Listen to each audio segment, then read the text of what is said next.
నిన్ను ఒక క్వశ్చన్ అడగాలి, ఆన్సర్ నాకు చెప్పక్కర్లేదు, నీకు నువ్వు హానెస్ట్గా చెప్పుకుంటే చాలు. ఈ వీక్ మార్కెట్లో నువ్వు ట్రేడ్ చేసావు, నీ స్ట్రాటజీ ప్రకారం చేసావా? ఇమ్మీడియట్గా చేశాను అని మాత్రం అనొద్దు, అలా అనుకోవద్దు, ఆగండి. నిజంగా అడుగుతున్నాను, ఎంట్రీ తీసుకునే టైంలో నీ స్ట్రాటజీ నీకు సిగ్నల్ ఇచ్చిందా లేదా? లేకపోతే ఇది వర్కౌట్ అవుతుందిలే అని అనిపించింది కాబట్టి ఎంటర్ అయ్యావా ట్రేడ్లోకి? తేడా తెలుసా ఈ రెండింటి మధ్య? మొదటిది స్ట్రాటజీ ట్రేడ్, రెండోది ఫీలింగ్ ట్రేడ్.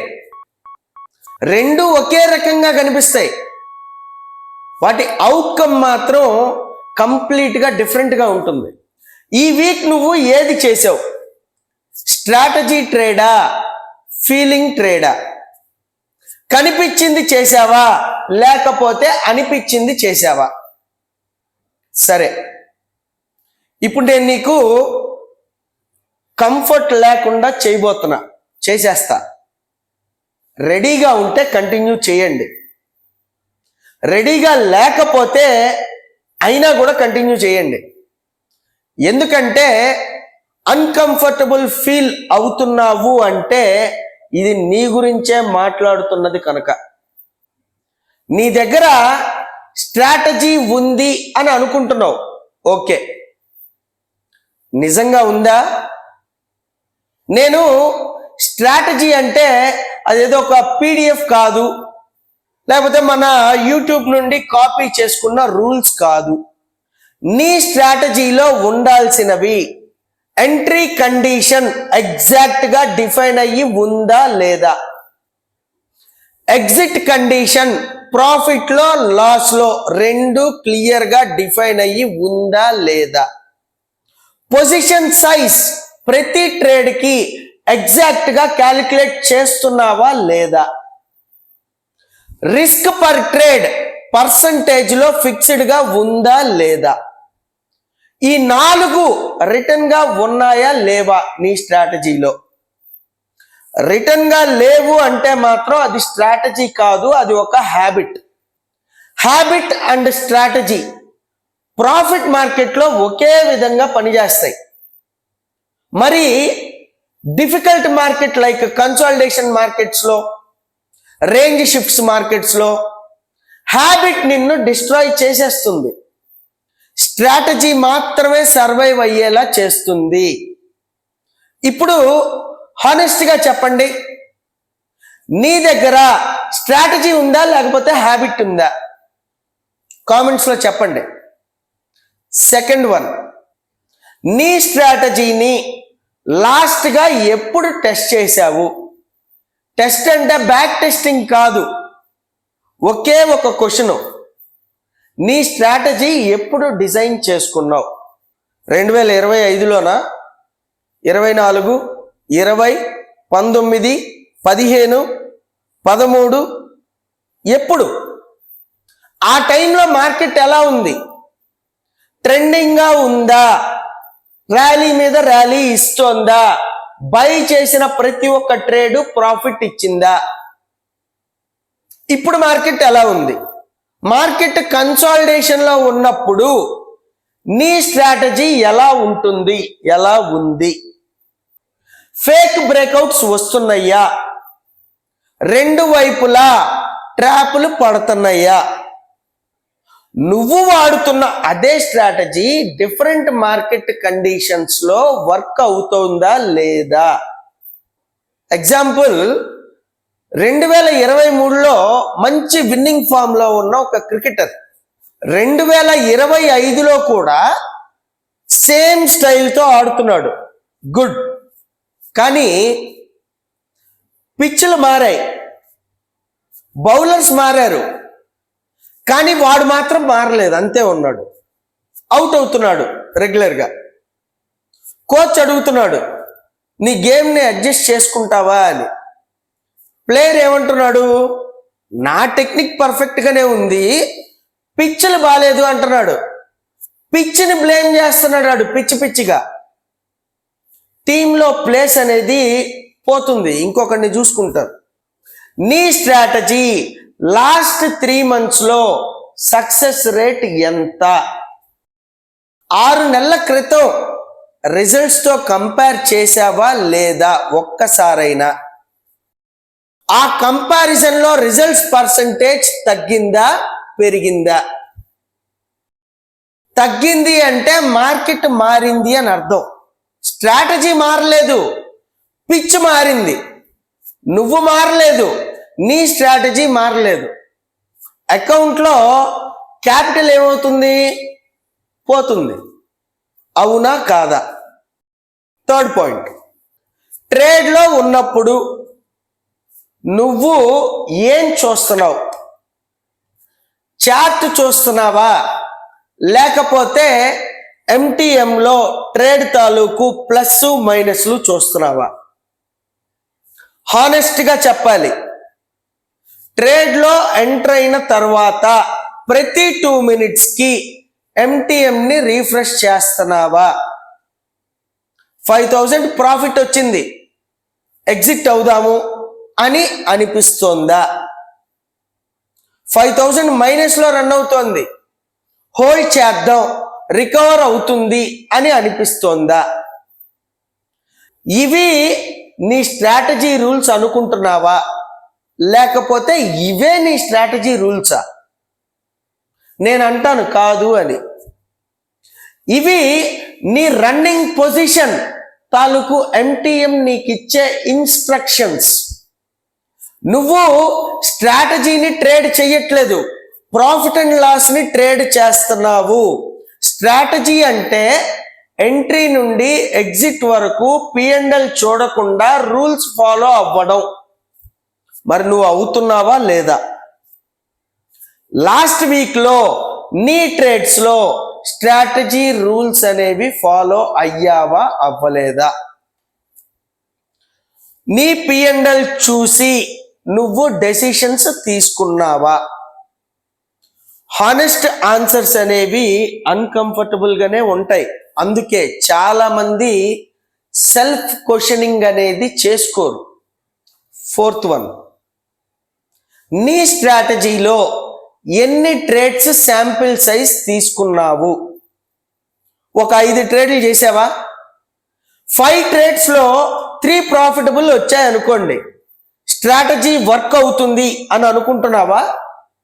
5 ట్రేడ్స్ అనేది అది శాంపిల్ సైజ్ కాదు, దానిని కోఇన్సిడెన్స్ అంటారు. మినిమం 30 ట్రేడ్స్ సేమ్ మార్కెట్ కండిషన్స్లో రూల్స్ ఎగ్జాక్ట్గా ఫాలో అయ్యి చేసిన ట్రేడ్స్, అప్పుడు వచ్చిన రిజల్ట్స్, అది డేటా.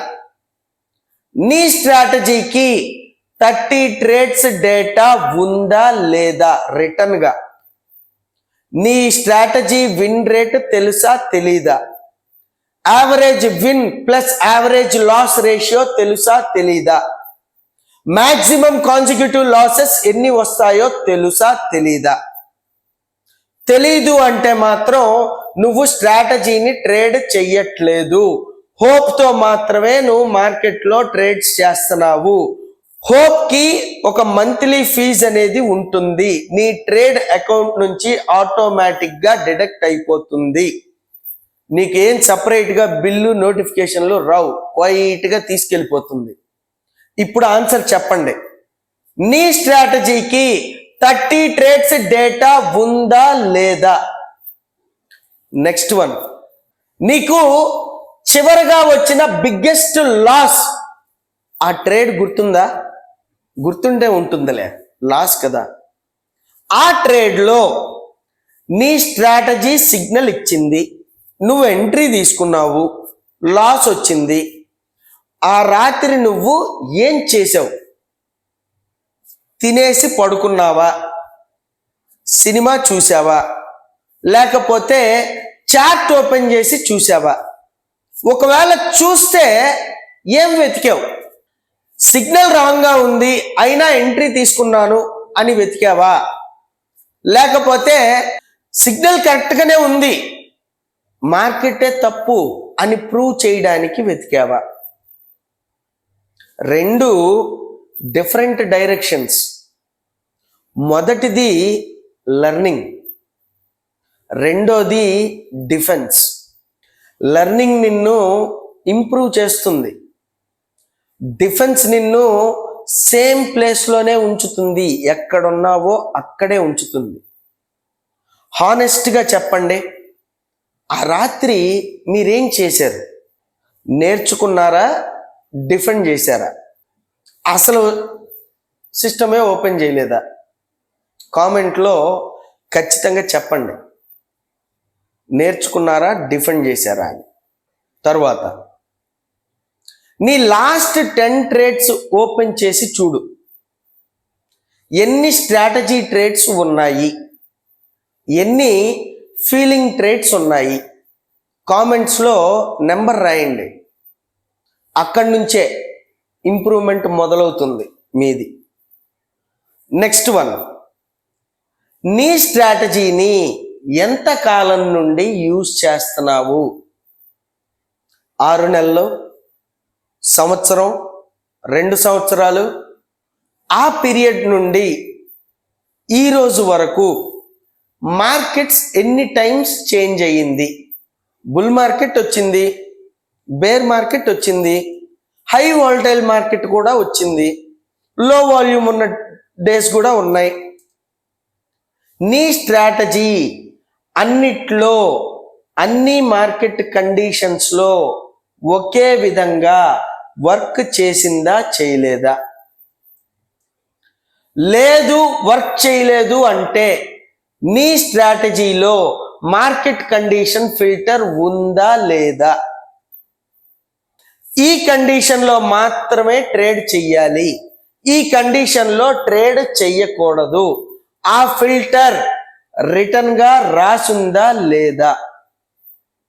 లేదు అంటే మాత్రం నీకు బయట వర్షం పడుతోందని తెలుసు, కానీ వర్షంలో నువ్వు బయటికి వెళ్ళావు, కానీ గొడుగు తీసుకెళ్ళాల, వదిలేసావు, తడిచిపోయావు. అప్పుడు నువ్వు ఆకాశాన్ని బ్లేమ్ చేస్తున్నావు. ఆకాశం నీ ప్రాబ్లం కాదు. వాతావరణం గురించి తెలిసి కూడా దానికి ప్రిపేర్ అవ్వకపోవడం నీ ప్రాబ్లం, ప్రిపరేషన్ నీ ప్రాబ్లం. నీ స్ట్రాటజీలో మార్కెట్ కండిషన్స్ ఫిల్టర్ ఉందా లేదా? కామెంట్లో చెప్పండి. ఫైనల్ వన్, నీ లాస్ట్ 10 ట్రేడ్స్ తీసుకో మైండ్లో. ఆ 10 ట్రేడ్స్లో నువ్వు ఒక్కసారైనా ట్రేడ్ చేయడానికి ముందు మరొకరితో మాట్లాడావా? ఈ సెటప్ వ్యాలిడ్గా ఉందా లేదా అని డిస్కస్ చేశావా? నా థింకింగ్లో ఏమైనా తప్పు ఉందా అని ఆలోచించావా? లేదు అంటే నువ్వు ఒక్కడివే కోర్టులో ఆడుతున్నావు, రెఫరీ లేడు, అపోనెంట్ లేడు, కోచింగ్ లేదు, నీకు నువ్వే బాల్ వేసుకుంటున్నావు, నీకు నువ్వే బ్యాటింగ్ చేస్తున్నావు, నీకు నువ్వే అవుట్ కాదు అని డిసైడ్ చేసేస్తున్నావు. ఆ గేమ్లో నువ్వు ప్రతి ఒక్క ఆట గెలుస్తూనే ఉంటావు, నువ్వే విన్ అవుతూ ఉంటావు ఆ కోర్టులో. మరి నీ ట్రేడింగ్ అకౌంట్లో ఇప్పుడు ఈ 7 క్వశ్చన్స్కి నీ లోపల వచ్చిన ఆన్సర్స్ అన్కంఫర్టబుల్గా ఉన్నాయా? ఉంటే మాత్రం చాలా మంచిది. అన్కంఫర్టబుల్ అనిపించింది అంటే ఒకే ఒక విషయం అర్థమవుతుంది, నీకు నీ గురించి నిజం తెలుసు, కానీ ఆ నిజాన్ని ఫేస్ చేయడానికి ఒక ప్రాపర్ ఫ్రేమ్వర్క్ అనేది లేదు, ప్రాసెస్ లేదు, క్లారిటీ లేదు. అందుకే సేమ్ మిస్టేక్స్ రిపీట్ అవుతూ ఉన్నాయి, అందుకే సేమ్ లాసెస్ రిపీట్ అవుతూ ఉన్నాయి, అందుకే స్ట్రాటజీ ఉంది అని అనుకుంటున్నావు, కానీ ట్రేడ్లో అది కనిపించడం లేదు. ఈ 7 క్వశ్చన్స్కి నీ హానెస్ట్ ఆన్సర్స్ కామెంట్స్లో రాయి. ఒక్కో క్వశ్చన్కి ప్రతి ఒక్కటి ఆన్సర్ రాయి. నీ ఆన్సర్ చూసి నాకు ఒక విషయం అర్థమవుతుంది, నీకు నిజంగా ఏం కావాలి అనేది. ఆ ఆన్సర్తో మనం మాట్లాడుకోవాలి నెక్స్ట్ వీడియోకి. అప్పటి వరకు రేపొద్దున ట్రేడ్ చేయడానికి ముందు ఒకే ఒక సెల్ఫ్ క్వశ్చన్ వేసుకో. నేను ఇప్పుడు తీసుకునే ట్రేడ్ స్ట్రాటజీ ట్రేడ్ చేయబోతున్నానా, లేకపోతే నా ఫీలింగ్ని ట్రేడ్ చేయబోతున్నానా అని. అంతే. దానికి ఆన్సర్ తెలిసిన రోజు నీ ట్రేడింగ్ మారిపోతుంది, ఖచ్చితంగా మారిపోతుంది. ఒక చిన్న విషయం చెప్తా. ట్రేడింగ్లో స్ట్రగుల్ అవుతున్న ట్రేడర్స్ చాలామంది ఉన్నారు, కానీ వాళ్ళందరికీ ఒక ప్రాబ్లం ఉంది. వాళ్ళు రాంగ్ ఇన్ఫర్మేషన్ని ఫాలో అవుతున్నారు అని నేను చాలా బలంగా నమ్ముతున్నాను, చూశాను కూడా చాలామంది.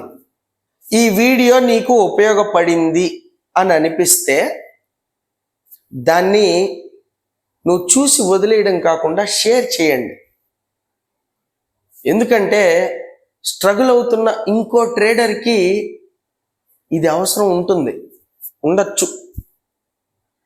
మైండ్ పవర్ వాల్ట్ ఈ ఛానల్ అనేది గ్రో అవ్వడం అంటే ఒక ట్రేడర్ ఇంకొక ట్రేడర్ని లాస్ నుండి సేవ్ చేయడం కోసమే. ఈ 7 క్వశ్చన్స్కి ఆన్సర్స్ ఇవ్వండి. కామెంట్స్లో ఖచ్చితంగా కామెంట్ చెయ్యండి. 7 క్వశ్చన్స్ ఆన్సర్స్ ఇవ్వండి. మీరు ఇస్తేనే మీకు ఏం కావాలి అనేది నాకు అర్థమవుతుంది. నాకు అర్థమైతేనే నేను రెగ్యులర్గా సబ్జెక్ట్ నాలెడ్జ్ ఇవ్వడానికి ఒక అవకాశం ఉంటుంది. లేదంటారా, కామెంట్స్ చేయమంటారా, లైక్, నేను నా ట్రేడింగ్ చేసేసుకుంటా. నీ ఆన్సర్స్ రాయడం అనేది మొదటి స్టెప్. ఈ ఛానల్ మిస్ అవడం అంటే మార్కెట్ని మిస్ అవ్వడం కాదు, నీలో ఉన్న రియల్ ట్రేడర్ని మిస్ అవ్వడం. ఇది చెప్పడానికి నాకు ఏ మాత్రం సందేహం లేదు. ఐఎమ్ వెరీ మచ్ కాన్ఫిడెంట్ నేను ఏం చేయబోతున్నానో అని. సో నీ లోపల ఉన్న వాడు వెయిట్ చేస్తున్నాడు. మైండ్ పవర్ వాల్ట్ ఇక్కడే ఉంది. ఫైనల్లీ మైండ్ పవర్ వాల్ట్ లోతుకు వెళ్ళే ధైర్యం ఉన్న వాళ్ళకి మాత్రమే. బాయ్.